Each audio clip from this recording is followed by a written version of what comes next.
Hello বন্ধুরা, আমার সালাম নেবেন। আশা করি আপনারা সবাই ভালো আছেন ইনশাল্লাহ, এবং আমার প্রত্যাশাও তাই। সেই সাথে আমার প্রীতি ও শুভেচ্ছা নিন।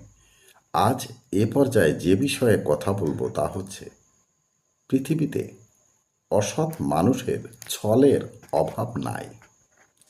তাদের শত শত মন্দ কাজের মধ্যেও যদি একটা ভালো কাজ করে, তবে ধরে নিতে হবে তার সেই ভালো কাজের আড়ালে বা পেছনে অসৎ উদ্দেশ্য লুকিয়ে থাকতে পারে। অর্থাৎ উদ্দেশ্যবিহীন সে কোনো কাজই করতে পারে না। তাই মনে রাখবেন, অসৎ লোক যখন কোনো ভালো কথা বলে, তখন বুঝতে হবে এর পেছনে কোনো অসৎ উদ্দেশ্য আছে। এ পর্যায়ে এখানেই রাখছি।